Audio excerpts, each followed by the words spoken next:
Amen, amen. Gloire à Dieu. Alors, Matthieu chapitre 6, verset 25, à partir du verset 25 jusqu'au verset 34. C'est pourquoi je vous dis, ne vous inquiétez pas pour votre vie de ce que vous mangerez, ni pour votre corps de quoi vous serez vêtus. La vie n'est-elle pas plus que la nourriture et le corps plus que le vêtement? Regardez les oiseaux du ciel. Ils ne sèment ni ne moissonnent et ils n'amassent rien dans des greniers et votre Père céleste les nourrit. Ne valez-vous pas beaucoup plus qu'eux? Qui de vous, par ses inquiétudes, peut ajouter une coudée à la durée de sa vie? Et pourquoi vous inquiétez au sujet du vêtement? Considérez comment croissent les lits des champs. Ils ne travaillent ni ne filent. Cependant, je vous dis que Salomon, même dans toute sa gloire, n'a pas été vêtu comme l'un d'eux. Si Dieu revêt ainsi l'herbe des champs qui existe aujourd'hui et qui demain sera jetée au four, ne vous vêtira-t-il pas à plus forte raison, gens de peu de foi? Ne vous inquiétez donc point et ne dites pas que mangerons-nous, que boirons-nous, de quoi serons-nous vêtus? Car toutes ces choses, ce sont les païens qui les recherchent. Votre Père céleste sait que vous en avez besoin. Cherchez premièrement le royaume et la justice de Dieu, et toutes ces choses vous seront données par-dessus. Ne vous inquiétez donc pas du lendemain, car le lendemain aura soin de lui-même.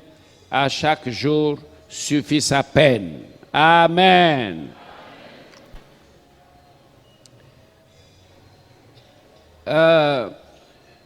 Je dirais en introduction, je citerai encore le verset 34 en introduction. Ne vous inquiétez donc pas du lendemain, car le lendemain aura soin de lui-même. À chaque jour suffit sa peine. Et j'ajoute le verset 27 qui dit, qui de vous, par ses inquiétudes, peut ajouter une coudée à la durée de sa vie? Ok. L'inquiétude, c'est quelque chose qu'il faut enlever. Il faut toujours enlever. Quand vous êtes dans le besoin, il n'y a rien, tu ne sais pas comment payer ce que tu dois payer, honorer tes engagements, tu ne sais pas comment les enfants vont manger. Alors, la Bible dit, ne vous inquiétez de rien. Alors, il y a un verset clé dans le passage que nous avons lu. Le verset clé, c'est le verset 33 qui dit, cherchez premièrement le royaume et la justice de Dieu, et toutes ces choses vous seront données par-dessus. Là, c'est la parole de Dieu, la parole créatrice, c'est la Bible.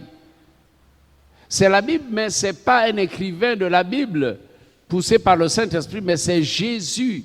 C'est Jésus qui parle ici, qui dit, si tu veux être gâté, si tu veux avoir la nourriture de chaque jour, si tu veux le vêtement, alors le secret, c'est que tu cherches premièrement le royaume de Dieu et sa justice. Le royaume de Dieu et sa justice. Plusieurs années en arrière, il y avait, je crois que j'étais encore à la banque. Vous savez qu'à la banque, j'étais déjà consacré, serviteur de Dieu, prédicateur puissant de l'évangile, j'étais encore à la banque. Mais il y a une jeune dame qui a commencé à venir à Péniel. Et là, quand on l'a entretenue, on lui a dit, ben, comment tu vis? Ah, mais moi j'ai un petit copain. J'ai un petit copain, c'est un homme marié qui travaille à la présidence. On a dit, ah, tu vois, avec Jésus, hein, Jésus a dit, si tu ne perds pas ta vie pour le suivre, tu n'entreras pas dans le royaume des cieux. Donc il y a des choses que tu dois perdre. Il faut perdre le petit copain. Ah, mais pasteur, c'est lui qui loue ma maison. Et je suis véhiculé et c'est lui qui paye l'essence. C'est lui qui paye ma popote. Un fonctionnaire de la présidence, c'est quelqu'un qui est bien payé. Et donc, elle était heureuse avec le monsieur. Maintenant, voilà l'évangile de Jésus-Christ qui lui dit, non, tu dois changer de statut. Tu ne dois pas avoir peur. Attends, tu vas perdre le loyer que le monsieur paye, la nourriture, l'argent qu'il te donne pour la popote, l'argent qu'il te donne pour le carburant, tu vas perdre et tu vas perdre l'amour que tu as pour le copain. C'était difficile pour elle, elle a abandonné l'église et elle est morte dans le péché. Aujourd'hui, elle est dans le lieu de tourment. Ça fait mal au cœur. Mais quand elle avait exposé cette situation, j'étais très embêté. Je disais, ah, on n'a pas de mission, on n'a pas de lieu, on n'a pas de concession où on peut prendre des personnes qui sont en difficulté. On peut mettre certaines veuves, on n'a pas de lieu, on peut prendre des jeunes femmes comme ça, on lui dit, bon, viens dans les appartements de l'église, on te fait un prix. On n'a pas de concession comme ça. Ah, bon, l'église n'est pas encore très organisée dans le domaine du social. Alors j'ai réfléchi à tout ça, mais on a perdu la jeune dame qui ne pouvait pas renoncer à tous ses biens. Beaucoup seront en enfer à cause de ça, parce qu'ils n'arrivent pas à renoncer aux biens terrestres. Alors Jésus dit, le grand secret pour que je pourvoie à tes besoins au quotidien, que tu puisses t'habiller, que tu puisses te chausser, que tu sois à l'aise, le grand secret, c'est que tu cherches premièrement le royaume de Dieu, que tu te places au centre de la volonté de Dieu. En fait, j'ai prêché ce passage un peu partout dans le monde, même en France. Dans la culture française, chacun doit se débrouiller. Le petit blanc, quand il grandit, si papa lui dit « je te donne ça », non papa, pourquoi tu me donnes ça, je vais me débrouiller. C'est comme ça, c'est leur culture. Là-bas, on n'a pas la main tendue, tu dois te débrouiller. Nous devons former nos enfants pour qu'ils se débrouillent. J'ai souvent dit que moi, je ne prépare pas un héritage pour les enfants. Ce n'est pas mon devoir. Mais j'ai le devoir de veiller sur l'éducation de l'enfant, financer ses études, et il faut qu'il réussisse soi-même. Mon enfant doit réussir. Regardez les enfants des grands. Ils n'apprennent pas parce que papa a l'or et l'argent. Ils n'apprennent pas. Ils font la bamboula. Et c'est eux qui font le désordre. Et beaucoup veulent diriger des pays et ils font le désordre. Les fils gâtés. Donc moi, je ne prépare pas d'héritage aux enfants. Il ne faut pas me parler de ça. Non, l'enfant doit réussir. Votre garçon, dites-lui qu'il doit réussir. Il doit réussir à se marier. Même à la dot, on peut ajouter quelques marchandises, quelques présents. Mais il doit trouver sa dot. 1,5 million, il doit trouver sa propre dot en travaillant. Et le reste, la famille va l'aider. Que vos enfants soient des hommes Formez-les comme des hommes. Amen. Et Maman Rose et moi, on a élevé 15 enfants. Ils étaient comme adoptés. Un peu comme Pessiarma vous dit, j'ai été adopté par le couple Ngoua. On a élevé des enfants comme ça. Mais la règle, c'était que l'enfant réussisse. Quand vous êtes l'enfant de Papa Jude et Maman Rose, vous devez réussir dans des études. Il y a une fille qui faisait l'école des infirmières. Donc pour sortir infirmier d'État, ou gynécologue, quelque chose comme ça. Elle a voulu se marier, j'ai dit, si tu n'as pas ton diplôme, je bloque le mariage. Donc tous les parents ont su que Papa Jude dit que si elle n'a pas le diplôme, pas de mariage. Elle a bossé jusqu'à avoir son diplôme. Et quand elle décrocha son diplôme, j'avais le sourire. Je lui ai dit, ma fille, je ne peux plus rien faire. C'est toi qui as gagné. Maintenant, je suis derrière toi. Donc on est allé pour son mariage à Port-Gentil. On a tout fait. Voilà. Il faut que nos enfants réussissent. Et moi, les garçons, je les forme comme des soldats. Dès que le garçon commence à travailler, quoi? Tu commences à travailler, bravo. Et tu vas commencer à participer à la popote. Hein? Mais moi, je t'ai nourri des années. J'ai payé tes études. Maintenant que tu travailles, tu fais quoi avec l'argent? La première des choses, c'est savoir apporter ta contribution à la popote. C'est comme ça que je m'étais formé. J'étais logé chez un oncle haut fonctionnaire. À l'époque, je faisais mes études à l'école normale. Je faisais...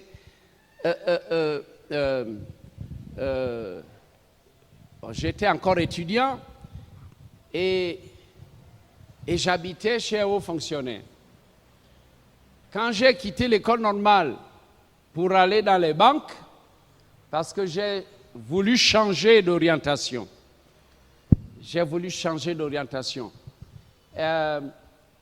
Alors, je suis rentré dans les banques, j'ai commencé à travailler et j'ai dit au haut fonctionnaire et à sa femme, j'ai trouvé une maison quelque part. Ah bon? Pourquoi? Dit, ah non, parce qu'il faut que je me forme, il faut que je me marie. Voyez, chez vous, tout est meublé. Je n'ai pas de place pour caser un lit, un frigo, un four à gaz. Non, chez moi, je commencerai à m'équiper parce qu'il faut que je me marie. Il m'a dit, ah, tu es vraiment sage, d'accord. Et ma belle-tante était triste parce que j'étais un enfant qui finançait. Ses propres enfants ne donnaient rien, ils travaillaient, ne donnaient rien. Mais moi, quand j'avais mon salaire, je donnais ma contribution. Tu vois, quand tu perds un enfant comme ça, tu es triste. Et je suis allé dans une grande case en planche, dans demi-dur. La cuisine était à l'extérieur, à Québec, là, centre à Québec. J'ai habité là. Et Papa Njonke m'a dit, mais est-ce que tu peux prendre Njogou Albert, un jeune qui venait de se donner? Eh bien, Jude, est-ce que tu peux le prendre comme ça, vous allez vous partager les charges? J'ai accepté et donc Njogou a occupé la deuxième chambre. Et quand nous étions là, mon oncle haut fonctionnaire venait me rendre visite parce que comme il aimait chanter, j'étais un bon guitariste à l'époque et comme il aimait chanter, il venait avec son neveu et on se mettait à chanter. Et c'est comme ça que j'ai évolué. Je louais une maison, j'ai pris mes 2 petits frères et je finançais tout. J'ai acheté un lit, j'ai acheté la table, les chaises, je me suis équipé. Et donc quand je me suis marié, j'étais déjà un homme équipé. C'est comme ça qu'il faut former vos fils. Amen. Il faut les former. Je suis un peu cool à l'égard des filles. Donc les filles, bon, elles habitent chez moi. J'ai des grandes filles chez moi. Hein. Bon, c'est Maman Rose qui s'occupe d'elles. Qu'elle donne, qu'elle ne donne pas, c'est de la responsabilité de Maman Rose. Mais avec le garçon, je dis, allez, tu participes à la popote. C'est comme ça que je suis. Même il arrive un moment où je dis, je vois comment il participe à la popote. Je me dis donc, quand il habitera seul, il pourra participer à sa popote. Alors, la culture des petits blancs, c'est qu'ils ne sont pas demandeurs. Hein. Chacun doit se débrouiller. Tu dois te débrouiller à gagner. Mais papa a des moyens, dit, mais mon fils, je vais t'acheter un véhicule. Non, papa, pourquoi veux-tu m'acheter un véhicule? C'est très difficile que le petit Français accepte ce qu'on lui donne comme ça. Alors, sachez que vous devez savoir vous débrouiller. Et si vous êtes en Christ, ne soyez pas quelqu'un qui a le regard sur les gens. Et je dois parler aux femmes. Il y a quelque chose d'extraordinaire chez les femmes. La plupart des femmes qui ont fait des enfants avec un monsieur, si le monsieur ne se comporte pas bien, la femme prend ses enfants et s'occupe des enfants jusqu'à ceux qui partent à l'université. C'est maman qui vit seule, enfermée avec ses enfants. Elle paye tout à l'université. Mais comme elle n'a pas suffisamment de moyens, il lui faut un petit copain pour arrondir les angles. Donc, beaucoup de jeunes femmes vivent mal. Et je réagis en disant, quand quelqu'un a fait un enfant, il a le devoir de s'en occuper. Il y a au tribunal un secteur, le tribunal social. Vous allez porter plainte au bonhomme qui doit vous verser une pension. On ne fait pas un enfant et puis tu tournes le dos. Hein? Et tout le monde tremble ici. Les gens tremblent et ils ne connaissent pas le droit. En tout cas, les Gabonais ne connaissent pas leur droit. Les Gabonais, je vous dis, à l'exception des intellectuels, mais beaucoup de Gabonais ignorent leurs droits. Mais moi, votre pasteur, je connais bien mes droits. Je ne joue pas. Je ne joue pas. Vous savez, j'ai l'autorité pour punir quelqu'un. Mais il y a des moments où je dis non, je ne dois pas punir. Il y a une institution qui peut punir.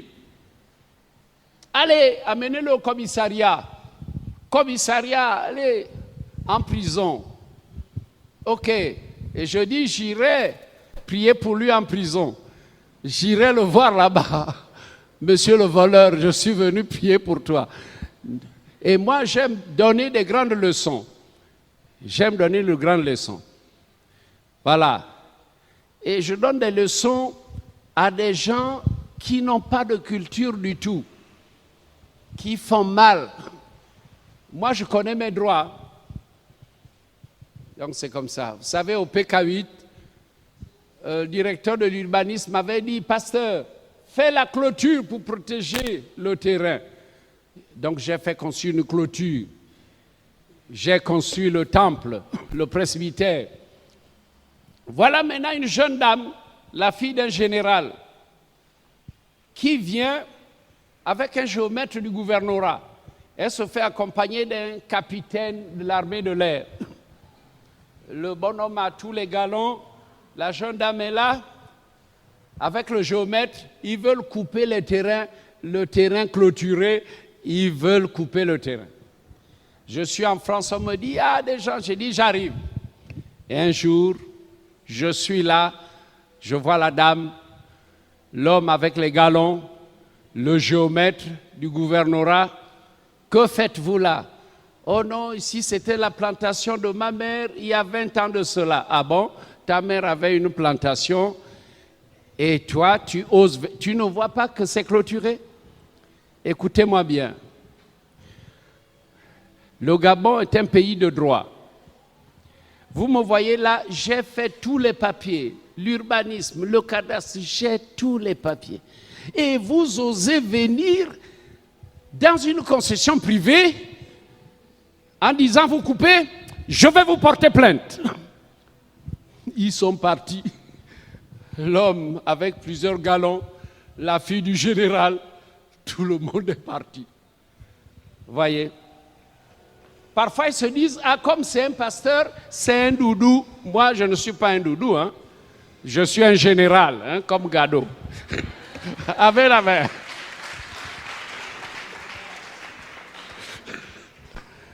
Alors, les femmes, vous avez fait des enfants avec un monsieur.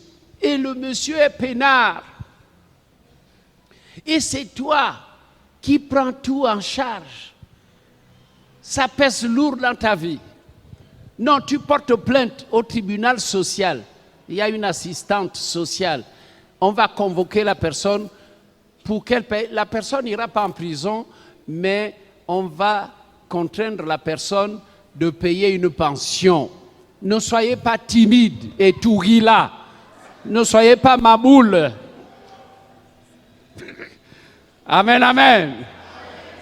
Je dis ça à beaucoup de filles gabonaises. J'aimerais faire une grande conférence pour parler aux Gabonaises qui sont lésées. Ok, il faut savoir se battre. Bon, revenons un peu sur notre sujet. Si tu veux que Dieu s'occupe de toi comme il s'occupe des oiseaux du ciel, l'oiseau ne sème ni ne moissonne, l'oiseau ne stocke rien, mais chaque jour, l'oiseau a sa nourriture. Dieu prend la nourriture des hommes pour les donner aux oiseaux. Si tu plantes des arbres fruitiers, les oiseaux viennent manger. Si tu as des palmiers à huile, les palmiers qui sont assez hauts, tu ne vas pas souvent grimper pour couper le régime de palme, mais les oiseaux se nourrissent de ça. Donc Dieu prend dans la plantation de l'homme, il prend de la nourriture pour les oiseaux. Il donne des poissons aux oiseaux.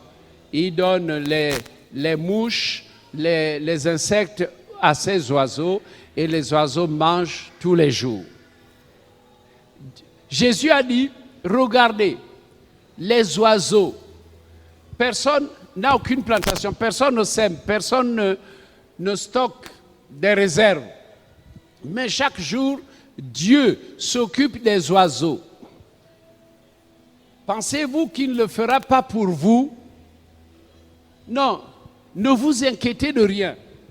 Ne vous inquiétez pas au sujet de ce que vous allez manger, de ce dont vous allez vous vêtir. Non, ce sont les païens qui se tracassent. Le païen se tracasse et va chercher un copain. Le païen se tracasse, cherche un copain pour arrondir les angles. Mais toi, si tu es au centre de la volonté de Dieu, si tu as cherché le royaume de Dieu et toute sa justice, la justice là, c'est la droiture. La justice, c'est la sainteté. Donc, le royaume de Dieu, c'est vivre dans la sanctification. Le royaume de Dieu, c'est rester droit, obéir à la parole de Dieu. Donc, cherchez d'abord le royaume de Dieu et toute sa justice. La justice de Dieu, la droiture devant Dieu, la confiance en Dieu. Si tu es là, au centre du royaume, tu es comme quelqu'un qui a adhéré à la sécurité sociale du ciel. J'aime souvent schématiser et je parle de l'adhésion à la sécurité sociale du ciel. Tu peux ne pas être à la CNSS, tu peux ne pas être à la CNAMGS, tu peux ne pas avoir une assurance quelque part, mais il faut que tu sois membre, donc un adhérent à la sécurité sociale du ciel. Et lorsque tu as adhéré à la sécurité sociale du ciel, tu as la pension de chaque jour. Je vous donne un exemple, j'aime toujours témoigner. Nous avions une grande fille qui a fait un pas de géant chez nous.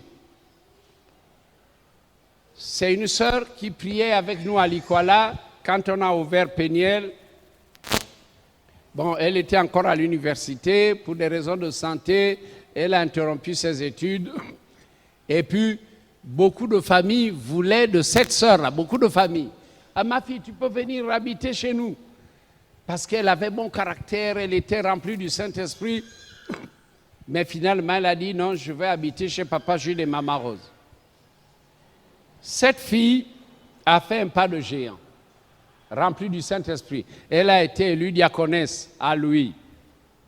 Cette fille, bon, en négociant avec mes relations, je lui ai trouvé du travail au ministère de l'économie et des finances. Là-bas, elle travaillait bien, elle gérait avec sa patronne des capitaux donnés par le Fonds monétaire international. Et ces fonds, c'était pour le développement en zone rurale. Et puis un jour, Dieu lui dit, je ne t'ai pas appelé pour que tu travailles ici.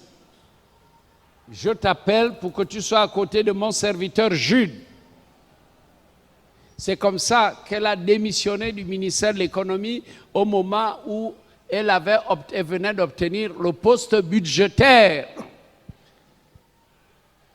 Quand elle a posé sa démission, et ça fait boule de neige, les parents, mais comment? Tu vas à l'église à plein temps, mais tu n'auras pas grand-chose à l'église. Elle a dit non, Dieu m'a dit qu'il m'appelle à être à côté de Papa Jules. C'est comme ça qu'elle est devenue la secrétaire du président. Donc pendant plusieurs années, nous étions en PK8. C'est avec elle que nous avons organisé les finances du PK8 pour faire du PK8 une église puissante dans le pays. C'est avec elle qu'on a organisé les finances de l'église. On a construit l'un des plus grands temples du Gabon. Vous voyez le PK8, c'est avec elle. Il y avait des diacres qui sont passés, informaticiens, des gérants, il y a des diacres qui sont passés. Il y a un qui avait un doctorat en gestion. Ils ont tous échoué dans les finances. Mais avec ma fille là, tout était budgétisé, budget prévisionnel, tout était suivi. Et la banque a crié. Quand la banque a vu que l'église avait 60 millions dans un compte, la banque a dit, on n'a jamais vu une église comme ça. Nous, on travaille avec les banques. La Caisse nationale, c'est dans une banque. Donc les banques ont des comptes. Mais le PK8, avant la construction du temple, avait 60 millions en économie parce qu'on devrait construire. Et puis, c'est avec cette fille-là, Christine.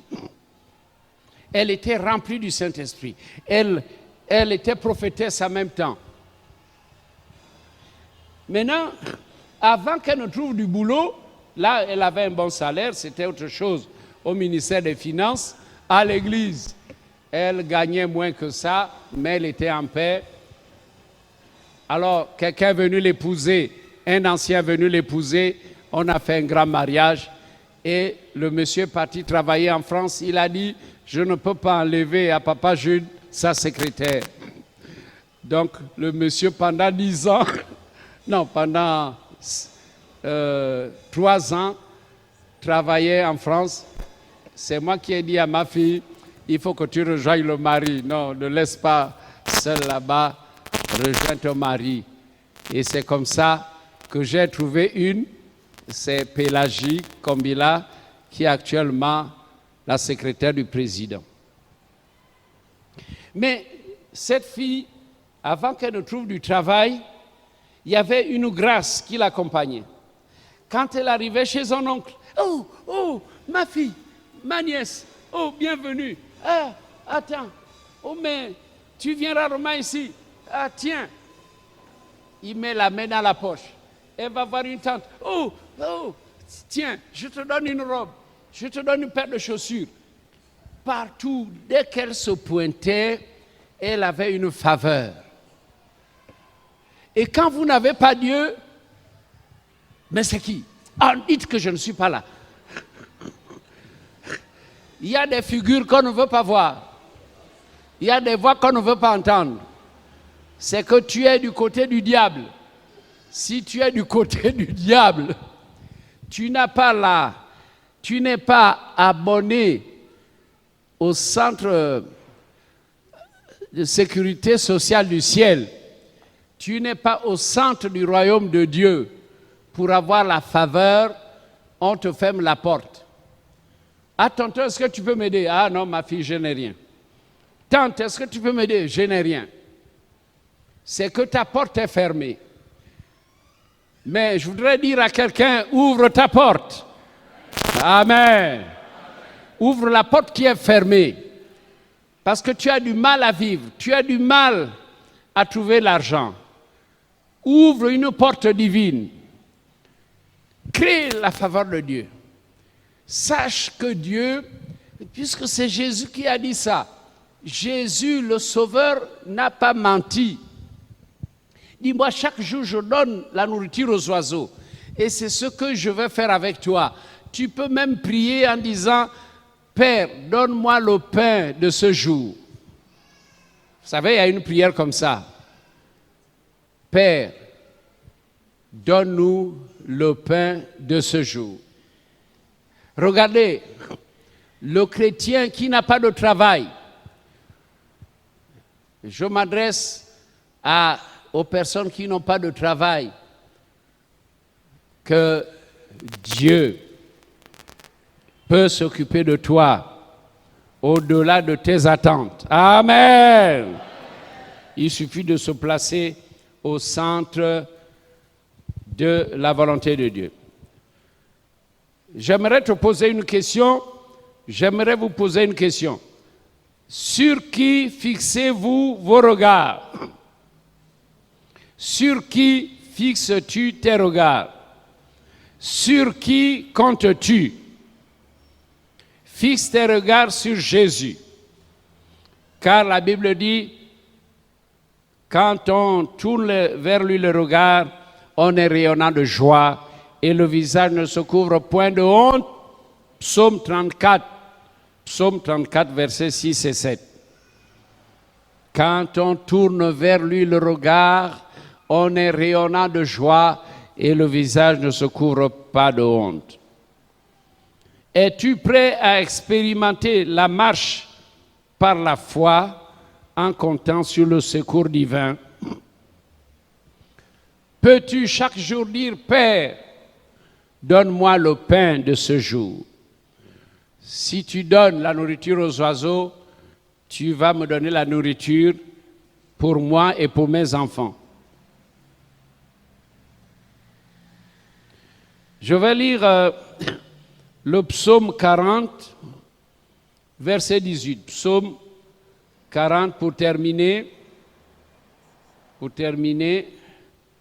Psaume 40, verset 18.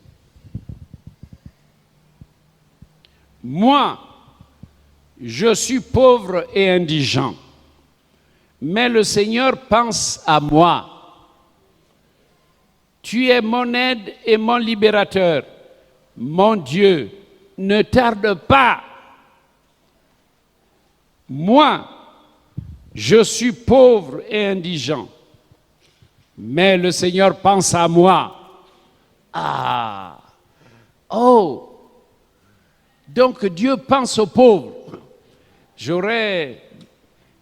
vous parlerai bientôt de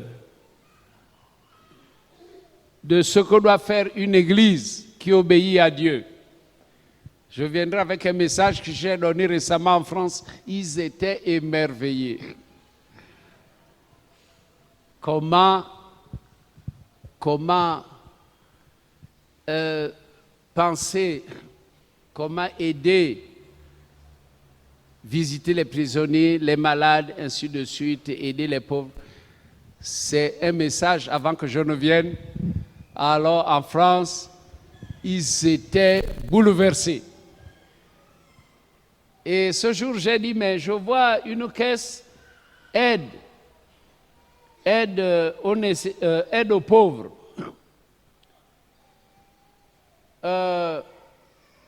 Vous avez une caisse comme ça. Ah, c'est bon. Donc, c'est un message important. Je vais vous le donner, vous allez voir qu'il y a des choses que nous ne faisons pas, peut-être parce qu'on n'a pas souvent prêché là-dessus. Et nous pensons que notre vie chrétienne, non, notre vie chrétienne, nous sommes vraiment à mi-chemin. Mais pour arriver au but, il faut que les enseignements arrivent. Alors, ce message viendra bientôt. Ce message a bouleversé les Blancs là-bas. Et ce jour, les gens se sont levés pour mettre l'argent dans la caisse aide aux nécessiteux. Je vois les enveloppes qu'on ne prend pas. Aide aux nécessiteux, nous n'avons rien compris. Et parfois, le service social est négligé. Le service social, il faut mettre un budget pour aider les nécessiteux. Le papa qui est mort a fait plusieurs années à la maison. Donc, il y a des chrétiens qui sont malades, mais nous avons des équipes qui vont sur place, donner la Sainte Seine sur place, acheter les médicaments sur place, encourager le frère ou la sœur malade. Combien de personnes sont allées voir le Dépetossou? Combien de chrétiens sont allés le voir? Combien de chrétiens sont allés le voir? Avec un billet de 5 000, un billet de 10 000. Vous savez, il y a des choses que nous ne faisons pas, mais ce que nous faisons au plus petit, a dit Jésus, c'est à moi que vous le faites. Ce que vous donnez à boire, vous donnez à manger au plus petit, à quelqu'un qui n'a rien, vous le faites directement à Jésus. Et Jésus vous dira, mettez-vous à ma droite. Toi qui n'as rien fait, allez à gauche. Et ceux qui seront à gauche, allez, partez en enfer. Donc attention à des choses que l'Église doit apprendre à faire. Les enveloppes, aide aux nécessiteux, traînent. Et il faut que les diacres en parlent. Le responsable du secteur social doit dire nous avons besoin d'argent pour aider telle ou telle personne. Voilà. Il faut faire fonctionner, diaconat, faire fonctionner le département du social pour aider. Ok, j'en reviendrai pour voir si nous pouvons aller à la prison, dans les hôpitaux, qu'est-ce que nous faisons? Maintenant que nous avons des aumôniers, nous devons organiser cela afin de ne pas être placés à la gauche au jour du jugement. Il y en a qui seront à gauche parce qu'ils n'ont rien fait. Ils ont été avares. Ils sont à gauche. Mais vous qui êtes à ma droite, vous m'avez donné à boire, vous m'avez donné à manger. Ce que vous avez fait à quelqu'un, vous considérez comme petit, vous l'avez fait à moi-même. Que Dieu nous aide. Amen. Nous devons avoir la foi. Avoir la foi pour marcher, être au centre de la volonté de Dieu. Chercher premièrement Dieu. Chercher le royaume de Dieu. Chercher la justice de Dieu. Rester dans la droiture de Dieu.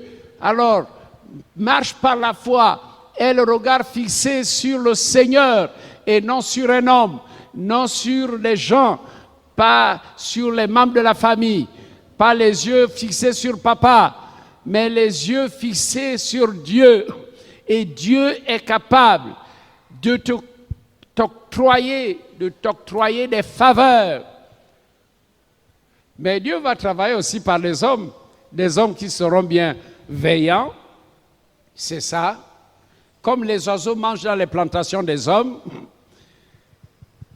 Dieu pour t'aider se servira d'un homme, d'une femme pour t'aider. C'est ça.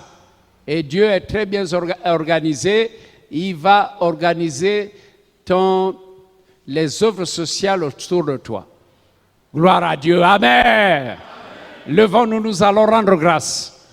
Nous allons rendre grâce. Il nous faut vraiment la foi. Sans la foi, nous ne pouvons pas être agréables à Dieu. Sans la foi, nous ne pouvons pas être agréables à Dieu. Le Seigneur a donné ce message, sûrement pour des sœurs qui ont besoin de soutien, pour des frères qui ont besoin de soutien, pour des personnes qui n'ont pas de boulot, qui sont là comme ça. Vous savez, il y a beaucoup qui ne savent même pas prier. Ça demande ici, ça demande là, tonton, papy, aide-moi. Il y en a qui ont les yeux fixés que sur les hommes. Les gens ne savent pas prier. Regardez, quand je veux 50 millions, le Seigneur me dit, prie et jeûne, je vais te les donner. Alors moi, c'est gros, hein? Je n'ai pas l'habitude de demander de l'argent à Dieu. Ce qui est étonnant, c'est que lui-même me surprend et me dit, mon serviteur, est-ce que tu vois comment je pourvois à tes besoins? Je souris. Oh, oui Seigneur, je vois comment tu pourvois. Parce que quand je vois que comment je vais payer ça, ah non, il n'y a plus rien. C'est là où une enveloppe arrive. Ça dit que Dieu s'est envoyé des corbeaux. Ça peut être quelqu'un de l'église. Mais il y a des gens qui viennent de loin, d'autres églises. Papa, j'ai pensé à toi. Je dis, oh!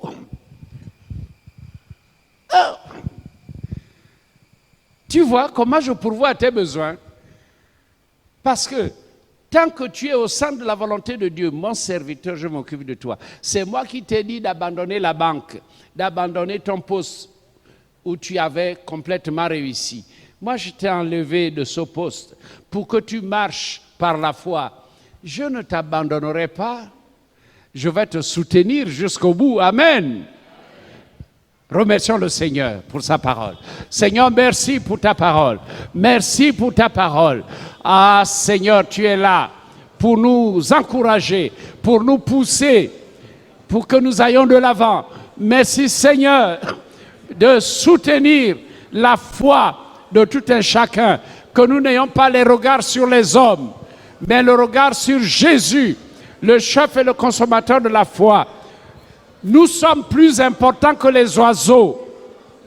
Nous sommes plus importants que les oiseaux. Donc le Seigneur, même si quelqu'un ne travaille pas, le Seigneur peut prendre soin de lui.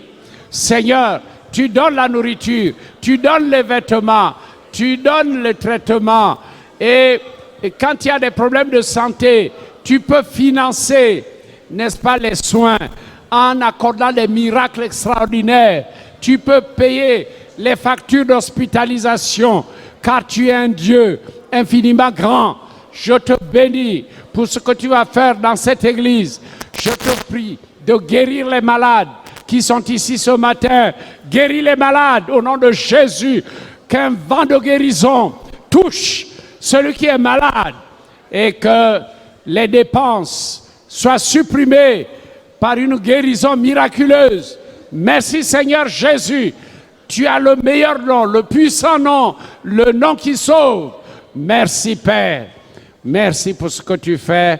Au nom de Jésus, Amen.